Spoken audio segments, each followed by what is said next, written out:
Assalamu alaikum, dear students. How is the life?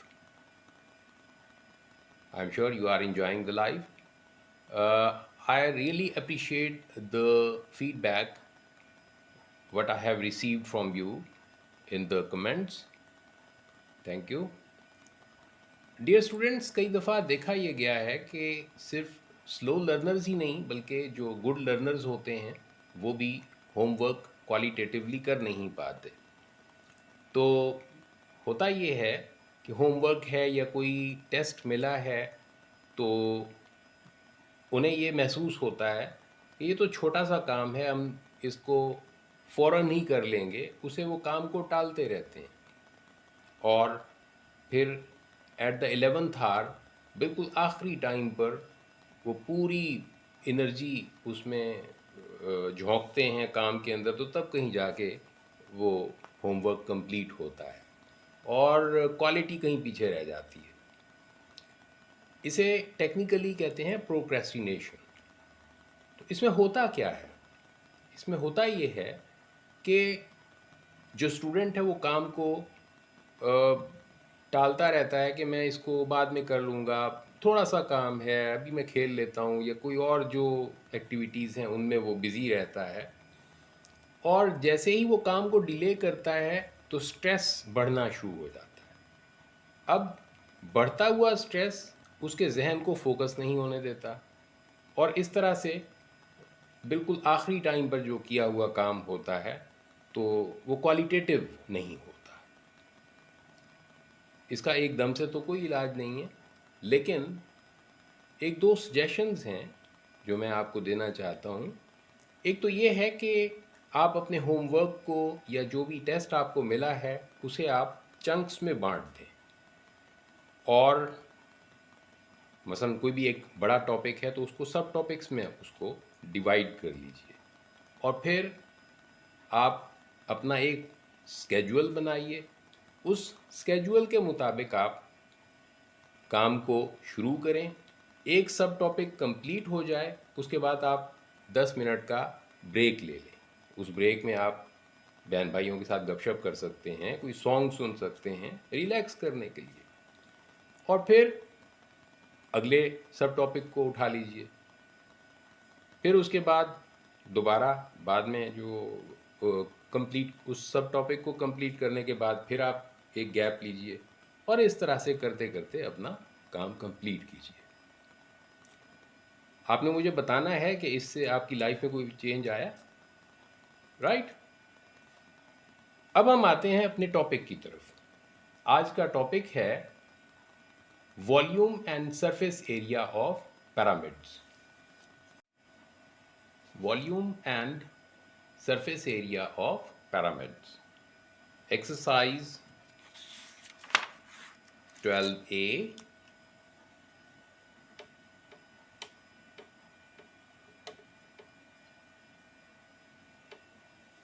Question number 11.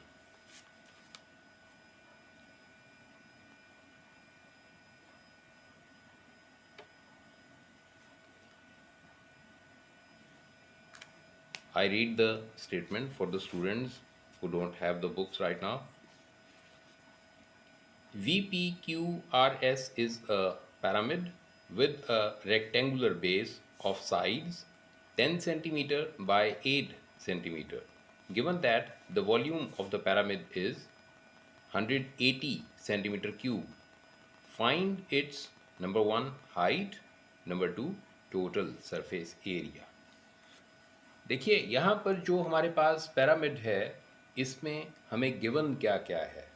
Given हमें है एक तो इसका वॉल्यूम गिवन है और साइड्स गिवन हैं बेस की, right?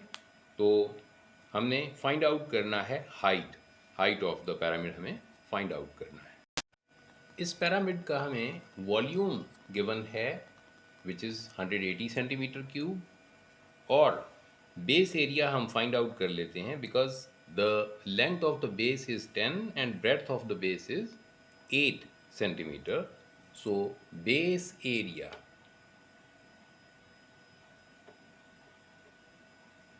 that is 10 multiplied by 8 comes 80 centimeter square.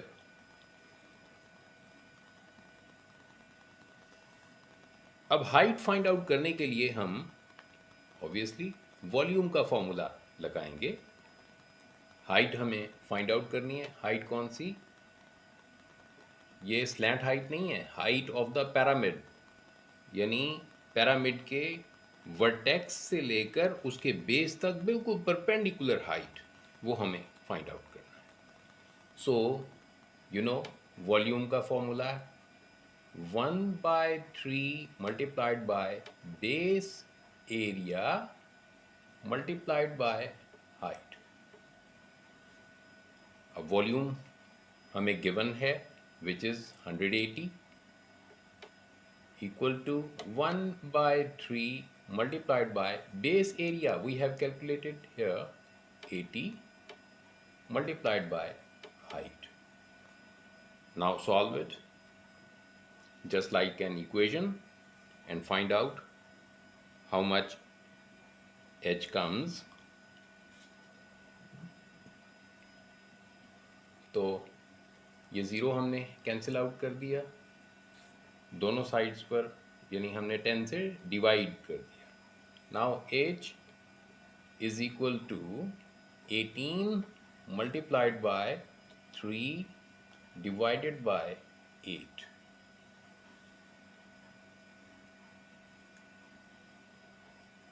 which results equal to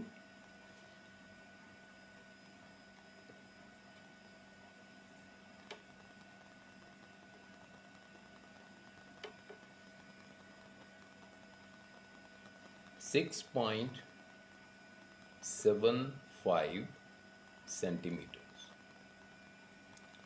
Right? This was part 1 of the question. Now we do part 2. Part 2 में हमें find out करना है total surface area. तो how many surfaces the pyramid has? Yes, 5 faces it has. उसमें 2 pairs of identical triangles और एक उसका base है.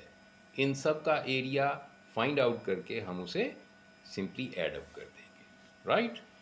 सो now part 2. Dear students, second part में हमें काम करना है स्लैंट हाइट पर, चूँकि इस पर हमें फाइंड आउट करना है surface area, total surface area, और स्लैंट हाइट्स हमें गिवन नहीं है.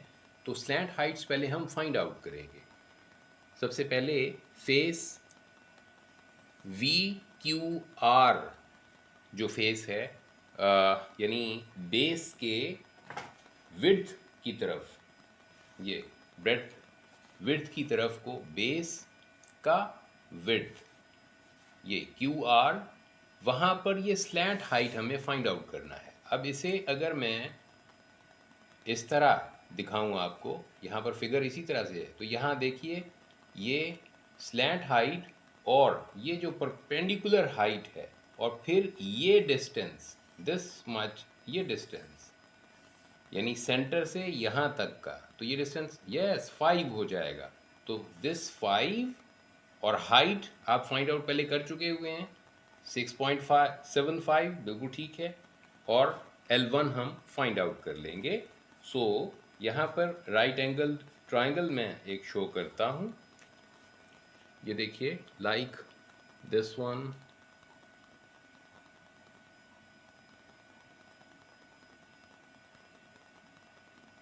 राइट. ये L1 आपने फाइंड आउट करना है, और दिस इज गिवन 6.75. हमने प्रीवियस पार्ट में ये फाइंड आउट किया, और ये हमारे पास है 5. तो L1 फाइंड आउट करने के लिए by Pythagoras theorem, L1 is equal to perpendicular square plus base square और पूरे का under root. So 6.75 square plus 5 square and whole under root. which results L1 results 8.4 centimetres, right. अब इसी तरह से मैं फाइंड आउट करूंगा ये फेस VPQ पर स्लैंट हाइट L2। तो L2 फाइंड आउट करने के लिए इसी तरह का ट्राइंगल जिसमें ये हाइट है which is 6.75 means height of the pyramid, और यहाँ पर ये है L2 और ये कितना होगा, जैसे ये था हाफ ऑफ 10 तो ये कितना आ जाएगा, यस हाफ ऑफ 8, बिल्कुल ठीक है, हाफ ऑफ 8 यानी 4। अब L2 फाइंड आउट करने के लिए L2 is equal to 6.75 square plus 4 square whole under root equal to, it results 7.846 centimetre. अब ये स्लैंट हाइट्स हमें मिल गई, इस फेस के लिए मिल गई, तो हम इस फेस यानी VQR का सरफेस एरिया, इसका एरिया फाइंड आउट करेंगे, फिर उसका डबल कर देंगे क्योंकि ये और ये फेस आपस में आइडेंटिकल हैं, और उसके बाद दिस वन फेस VPQ इसका एरिया फाइंड आउट करेंगे, फिर उसे डबल कर देंगे बिकॉज दिस वन और ये जो बैक साइड पे VSR बन रहा है इन दोनों का एरिया भी सेम है, इसलिए वो भी डबल हो जाएगा, plus base area is 10 multiplied by 8, और इन वैल्यूज़ को हम एडअप कर देंगे, so it would be the surface area required, right. So surface area is equal to, base area में पहले लिख लेता हूँ 8 multiplied by 10, yes 8 multiplied by 10 plus यहाँ पर double of this triangle VQR। तो इस ट्राइंगल के लिए बेस है 8 और हाइट है, height of the triangle is 8.4, yes, so 8 multiplied by 8.4 divided by 2 plus, अब ये ट्राइंगल VTQ, इस ट्राइंगल में बेस हमारे पास है 10 और स्लैंट हाइट L2 हमने फाइंड आउट की हुई है 7.846, तो इसकी हेल्प से फाइंड आउट करते हैं। 10 multiplied by 7.846 by 2 bracket closed. Now calculators you have, इसे सॉल्व कीजिए और फाइंड आउट कर लीजिए।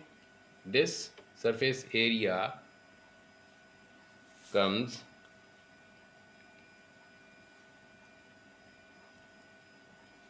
226 सेंटीमीटर स्क्वायर,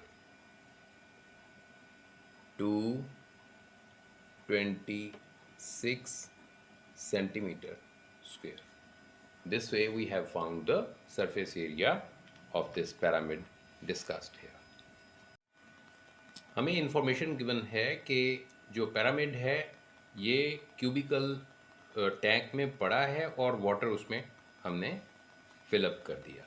तो सबसे पहले volume of pyramid that is 1/3 multiplied by base area, तो ये हो जाएगा 15 multiplied by 10, 150 multiplied by height was 20, so it results 1000 centimetre cube. अब उसके बाद वॉल्यूम ऑफ क्यूबिकल टैंक, तो डैम इजी क्योंकि क्यूबिकल टैंक के लेंथ ब्रेड्थ हाइट सब एक ही जैसे 30 हैं. सो 30 cube comes 27,000 centimeter cube. 27,000 centimetre cube. अब हमने ये किया कि पिरामिड को क्यूबिकल टैंक में से बाहर निकाल लिया. जब उसे बाहर निकाल लिया तो ये 1000 सेंटीमीटर क्यूब इसमें से कम हो गया. ठीक है, तो volume of rest of the water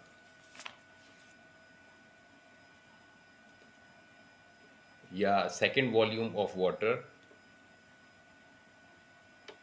volume of remaining water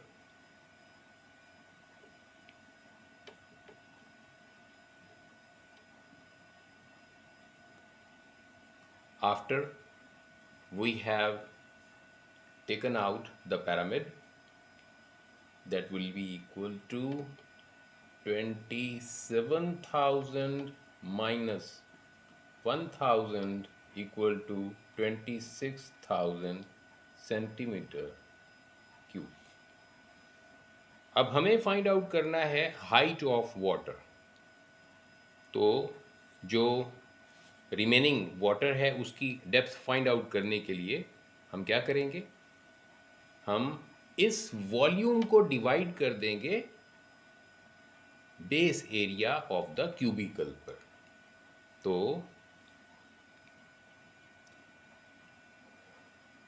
depth of remaining water